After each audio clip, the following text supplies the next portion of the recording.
Very good morning all of you. आज हम आप लोग को बताने वाले हैं कि लोकतंत्र, विकेंद्रीकरण एवं पंचायती राज क्या है। तो सबसे पहले मैं बता दूं कि लोकतंत्र क्या है, विकेंद्रीकरण क्या है और पंचायती राज क्या है। तो लोकतंत्र दैट मीन्स कि हम जनता के लिए और जनता के द्वारा चुना गया शासन। जैसे जनता जो है कि अपनी आवश्यकताओं की पूर्ति के लिए सरकार चुनती है मतदान दे के, तो हम उसको कह सकते हैं कि लोकतंत्र, डेमोक्रेसी।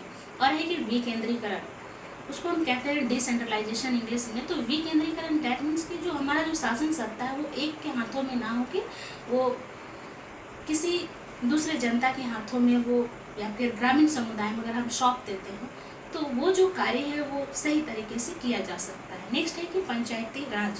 पंचायती राज में हम हमेशा समाज के विकास की बात करते हैं और समाज का विकास किस तरह से करना है उसके लिए हम बजट बनाते हैं, बजट का निर्माण करते हैं, बजट को पेश करते हैं।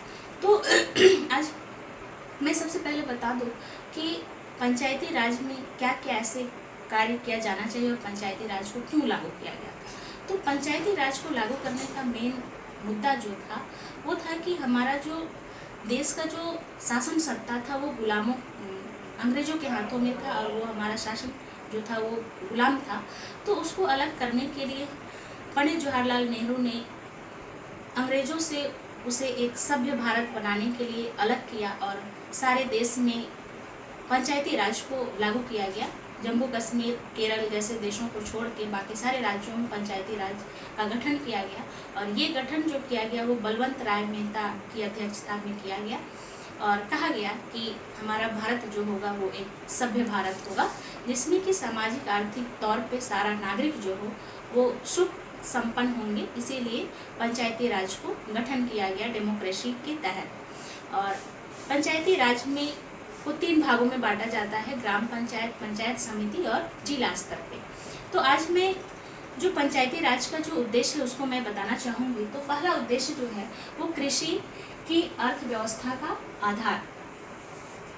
नेक्स्ट है ग्रामीण समाज की अर्थव्यवस्था का दूसरा आधार है लघु उद्योग। नेक्स्ट है देश में सहकारिता का विकास, सहकारी योजना का विकास। नेक्स्ट है ग्रामीण भारत के जन लोगों के लिए प्राकृतिक साधन उपलब्ध कराना। नेक्स्ट है ग्रामीण समुदाय में एकता एवं आत्मनिर्भर बनाना। नेक्स्ट है ग्रामीण समाज को स्वावलंबी, स्वशासित और सुसंगठित बनाना। नेक्स्ट है ग्रामीण समुदाय में सफाई शिक्षा पर जोर देना। तो सबसे पहले मैं बता दूं कि देश की जो अर्थव्यवस्था का आधार है वो पहला है कृषि। ऐसे में हमारा अधिकांश जनता गाँव में निवास करता है और गांव का जो 75% लोग जो होते हैं वो कृषि पे आश्रित होते हैं। तो सबसे पहला जो हमारा पंचायती राज का जो उद्देश्य है वो है कि कृषि पर लोग आश्रित रहते हैं, इसीलिए इसे कहा गया है अर्थव्यवस्था का आधार जो है वो कृषि है। नेक्स्ट है कि ग्रामीण समाज की अर्थव्यवस्था का दूसरा आधार है लघु उद्योग।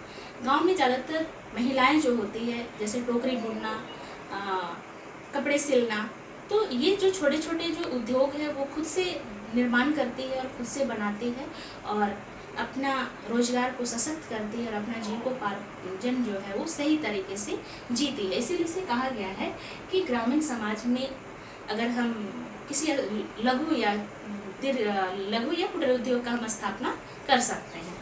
नेक्स्ट जो है वो कि देश में सहकारिता या फिर सरकारी योजनाओं का विकास करना, कि जैसे हम देखते हैं कभी कभी महिला समिति या फिर रोजगार गारंटी योजना, ये सारी योजनाएं जब आती है तो उससे क्या होता है, ग्राम के लोगों का विकास होता है, उनको कहीं आने जाने की सुविधाएं मिलती है, उनको विभिन्न तरह की सुविधाओं से उसे आवंटित किया जाता है जिससे कि लोगों को परेशानियाँ ना हो। नेक्स्ट है कि प्राकृतिक संसाधन उपलब्ध कराना। कहने का अर्थ है कि जब हमारे गांव के जो लोग रहते हैं तो उसको कभी कभी खेती करने की समस्याएं आती हैं, तो हम उनको लिए बांध का निर्माण करा देंगे, तालाब का निर्माण कर देंगे एनजीओ के तहत।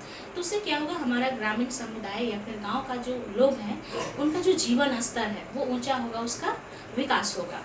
नेक्स्ट है वो है कि ग्रामीण समुदाय में एकता एवं आत्मनिर्भर बनाना। तो हमेशा हमारे देश में देखा जाता है कि लोगों में कहा भी जाता है कि यूनिटी है हमारा इंडिया, लेकिन कभी ऐसा नहीं होता है कि कभी वो उन लोगों के बीच यूनिटी होती है। लोग कभी हमेशा भेदभाव करते हैं उच्च नीच जाति को लेकर। तो इसके लिए यहाँ पर कहा गया है कि हम सबसे पहले आत्मविश्वासी जब अगर हम हो जाते हैं, शिक्षित हो जाते हैं, तो ऑब्वियसली हमारे अंदर जो है कि एकता की भावना जागृत होती है।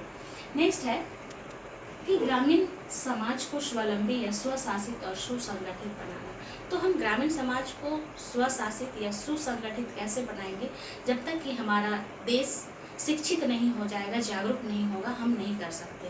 तो उसके लिए मेरा पहला उद्देश्य होगा कि हम सबसे पहले वहाँ के लोगों को शिक्षित करेंगे। नेक्स्ट है कि ग्रामीण समुदाय में सफाई शिक्षा पर जोर देना। अगर हमारा समुदाय या हमारा समाज को विकसित करना या विकास कराना है तो सबसे पहले वहाँ स्वच्छता पर ध्यान देंगे, वहाँ की शिक्षा पर ध्यान देंगे। अगर लोग शिक्षित हो जाएंगे तो ऑब्वियसली साफ सफाई को सीख जाएंगे और एक समाज जो होगा वह स्वच्छ समाज होगा और स्वच्छ भारत की तरह होगा।